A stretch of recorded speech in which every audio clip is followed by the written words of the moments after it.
ჯასტინ მილერი ფერწერას თბილისის სამხატვრო აკადემიაში ეუფლება. საქართველოში შეერთებული შტატების მთავრობის სტიპენდიით ჩამოვიდა. ახალგაზრდა მხატვარი აღიარებს, რომ ქართულ არქიტექტურაზე მას მხოლოდ ზერელე წარმოდგენა ჰქონდა. დღეს ის ერთაწმინდას ხატავს და სურს, რომ ამ ტილოში ტაძრის არქიტექტურის გარდა მისი ისტორიაც ჩაატიოს. ჩემთვის ძალიან მნიშვნელოვანია, რომ საუკუნეების წინ აგებული ტაძარი დღესაც მოქმედია. თან ვიცი, რომ საუკუნეების განმავლობაში ამ ადგილს თქვენი ქვეყნის მტრები არ წყალობდნენ. თუ ამ სურათს გამოვფენ, ალბათ თან დავურთავ ისტორიას, რომ აქ მარხია თქვენი დიდი გენერლის შვილი, რომლის თავი მამამის საჩუქრად გამოუგზავნეს. მითხრეს ისიც, რომ ამ გენერალმა საქართველოსთვის ბევრი რამ გააკეთა. ის, რაზეც ახალგაზრდა ამერიკელი საუბრობს, საქართველოს ისტორიის ერთ-ერთი ყველაზე მნიშვნელოვანი ეპიზოდია. დიდი მოურავი კი, რომელსაც ჯასტინ მილერი გენერალად მოიხსენიებს, ჩვენი ქვეყნის ისტორიაში ერთ-ერთი ყველაზე გამორჩეული ფიგურა, რომლის წინააღმდეგობით ახსავსე პიროვნებაზე დღემდე ბევრი რამ ნაკლებად არის ცნობილი. პაატას თავი გიორგი სააკაძემ ერთაწმინდაში, მაშინდელ საეპისკოპოსო ტაძარში დაასვენა. მოგვიანებით მისიონერებმა სპარსეთიდან პაატას სხეულის სხვა ნაწილებიც ჩამოასვენეს. სააკაძის შთამომავლები, თარხანმოურავები და თარხნიშვილები ერთაწმინდაში წელიწადში ერთხელ სწორედ პაატას საფლავთან იკრიბებიან.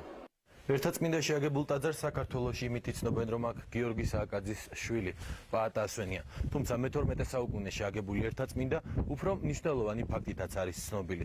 როგორც ისტორიული წყაროები მოწმობენ, ეს ტაძარი ერთადერთი მართლმადიდებლური ტაძარია მსოფლიოში, რომელსაც ქრისტიანების დაუძინებელმა მტერმა შაჰ-აბაზმა აურაცხელი საგანძური შესწირა.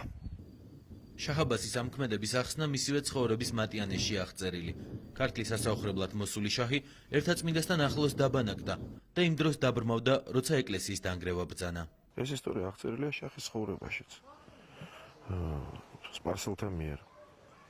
და იძახდა, რომ მე ვხედავ გულიაც, რომელიც მგმირავს მეშუბით გულში. მას უთხრეს, რომ ეს არის წმინდა ესტატე პლაკი და ამ ტაძრის ფარველი და ამ რაიონის საერთოდ ამ სათარხნო ერქვა მაშინ ამ რაიონის ფარველი. თუ შეწყვიტა უნდებას აგიხილება თვალეო და მართლაც მამძანა შეწყვიტეს გრევა და მას თვალე აიხილა. აი ამის მერე ეს არის ერთადერთი შემთხვევა ეპიზოდი შაჰ-აბაზის ცხოვრებაში, როცა მან მართლმადიდებლურ ტაძარს მან შესწირა თავისი ძალიან ძვირად ღირებული ხმალი და უამრავი ძვირფასი მარგალიტი და ქვა. შაჰის ბანაკიდან არც თუ ისე შორს ნოსტეს მთაზე ამ პერიოდში უკვე არსებობდა სააკაძეების ციხესიმაგრე. სააკაძეების გვარი, რომლის წარმომავლობაზე სხვადასხვა ვერსია არსებობს, მე-14 საუკუნის მიწურულს ეკონომიკურად უკვე ძალიან შეძლებული იყო. გავლენა მათ სამეფო კარზეც ჰქონდათ. გიორგი სააკაძის მამა ფინანსთა მინისტრი, მისი ძმა კი მეფის კარის პრემიერ-მინისტრი იყო. სიმონ მეფის წყალობის წიგნი, რომელიც დათარიღებული 1594 წლის. აი სიმონ მეფე აღნიშნავს ერთგულს მრავალფერად ნამსახურებ ყმას გიორგი სააკაძეს. ეს მაშინ, როდესაც მამამისი არის თბილისის მოურავი, არის ვეზირი და არის მეფის სალორის ხელმძღვანელი. სიმონ მეფის სამეფო კარზე გიორგი სააკაძის გავლენა დიდი იყო. ამ პერიოდში მიიღო მან თარხნის წოდება, რაც გიორგი სააკაძეს თითქმის განუსაზღვრელ პრივილეგიებსა და თავისუფლებას ანიჭებდა. ის დაინიშნა სამეფო ტახტის მემკვიდრის ლუარსაბის აღმზრდელად, საბრძოლო მოქმედებებისას კი ქართლის ჯარის მხედართმთავრად. სააკაძის ასეთი აღზევება ქართლის სხვა დავადებს ნაკლებად მოსწონდათ, მით უმეტეს რომ პიროვნული სიძლიერის გარდა თავადების შეშფოთებას გიორგი სააკაძის იმ დროისთვის რევოლუციური შეხედულებები იწვევდა.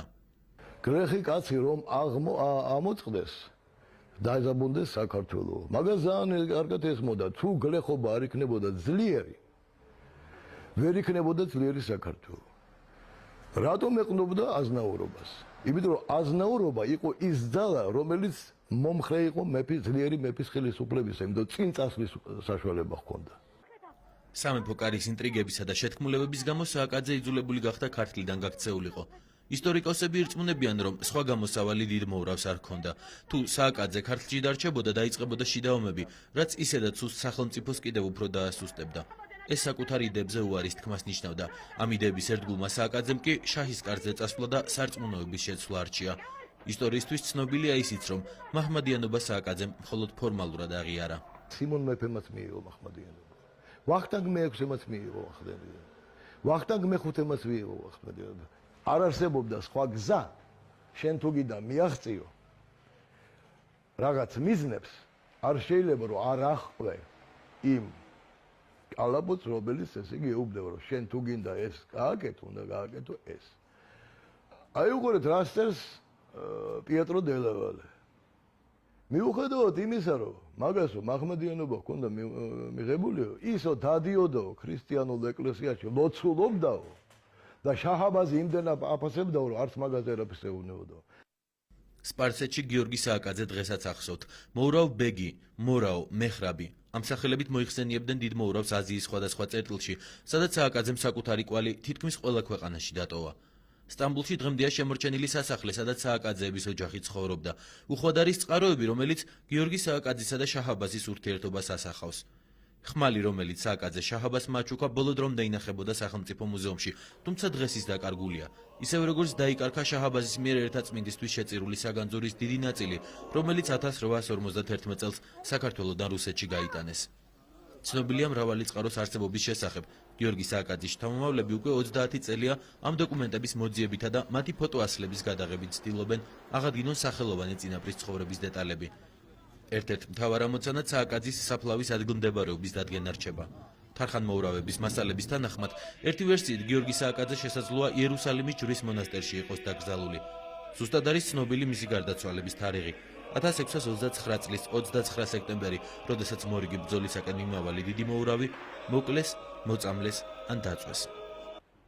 თუ აზროვნებას ვერ გადაუტრიალებ ხალხში, ვერ დააჯერებ, რომ ეს არის საჭირო, შენი გაკეთებული დიდი საქმეები უბრალოდ დარჩება როგორც მეხსიერებაში, რომ აი ამან ამხელა საქმე გააკეთა, მაგრამ ხალხი არ მიხვდება ეს.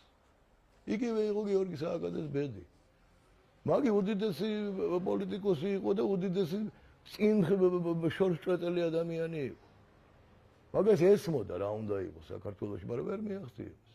400 წლის შემდეგ სააკაძის შთამომავლები ნოსტეში, მის ნასახლარში იკრიბებიან.